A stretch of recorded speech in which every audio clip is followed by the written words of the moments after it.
News Geelong as we continue with a pulsating world of Geelong sport.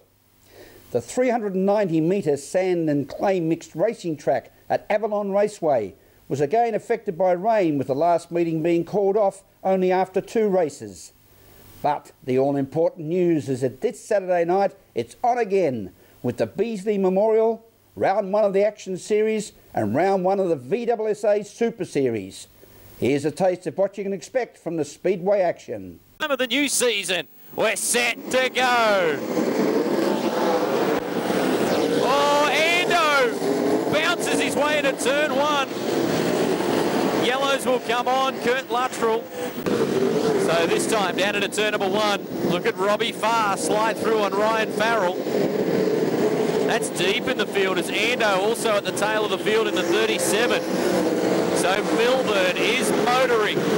Stephen Lyons in second, then it's Ronnie Dalton in third. 4th is Dennis Jones. 5th is Carl Ludeman. Jeremy Cross is 6th.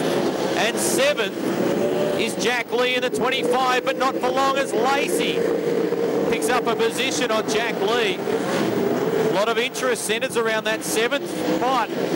Oh, as Jones gets a little taily.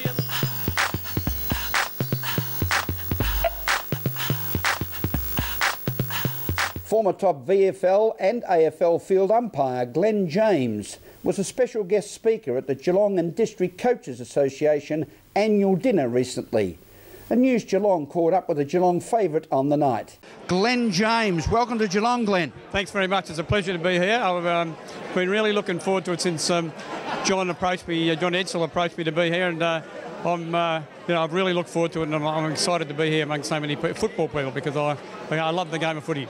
Now, we always used to look forward to you coming down to Cardinia Park because we always knew we being the great Geelong Cats, were always going to get a fair go. Yeah, well, look, I'll tell you what used to happen when Tommy Hafey was coaching. What used to happen, I'd coach umpire during the day, during the game, obviously, and I'd go around to Tommy's place straight after, and we'd be watching the whole game till about 10 o'clock, 11 o'clock at night. And then we'd go home late at night. It was just one of those things. And because he come from Shepparton, where I come from, and I become good friends with him and his family, and still are. Still am friends with those with the Hafey boys. So I used to hang around Geelong for a fair bit after the game, I can tell you. And what are you doing in the world of football these days, Glenn?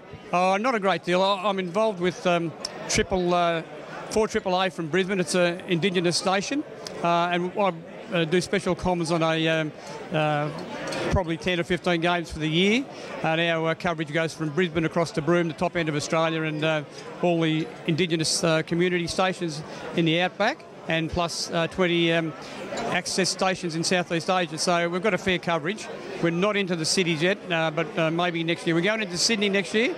We're broadcasting directly into Sydney, so that's a stepping stone for us. And I think one of the significant factors down here at local football, from the elite to the local football level, the role of the Indigenous players in our local Geelong and Bellarine and Geelong and District Football Leagues has certainly been on the increase. Oh, that's fantastic. Well, that means that the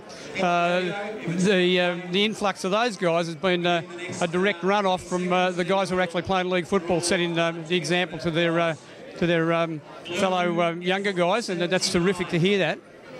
And your involvement tonight as guest speaker, what are you going to be able to tell some wonderful highlight stories, no doubt? I'll get stuck into Collingwood. They deserve it, don't they? Secretly, have you been a Geelong Cats supporter?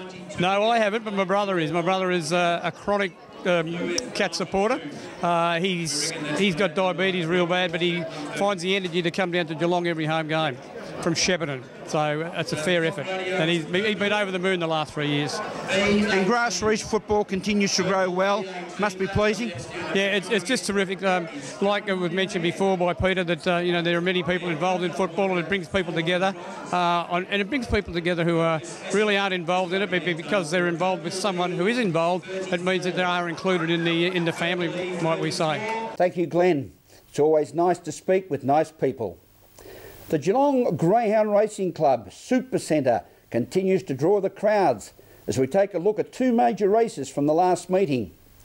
In the first replay, watch for Kinga Zach in the blue from box 4 in race 8 over 460 metres, followed by Tessa's Vesta in the stripes from box 2 in race 11 over 400 metres.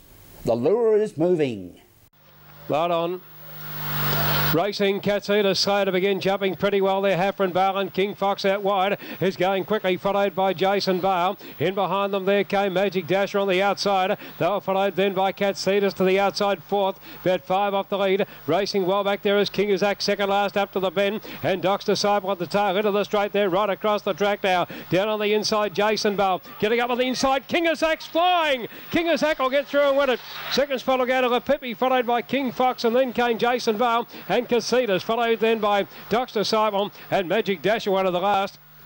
Racing early return a little bit slow and poorly out there would have been Tessie's Vista and also Infinite Life. It's a charge for the early lead going through now. Early return on the inside to hit the front, joined around them by American Red. Getting up on the inside there came Infinite Life, followed further back then by Rockstar Babe and then Bling Bale, who's very wide on the track. They're right across the track here, getting through Tessie's Vista. Tessie's Vista won it. It's over reserve American Red second ahead of Infinite Life. Behind them then would have been Early Review, followed further back here then by Rockstar Bay, Bling Bale. They were well back with Princess Faye.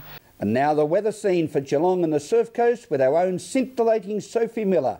Good evening, Sophie. Thank you, Graham. Tomorrow, Thursday, will be sunny at first, but cloud increasing later in the day with a top of 24. Friday will be cloudy with areas of rain and a chance of thunderstorms with a top of 23.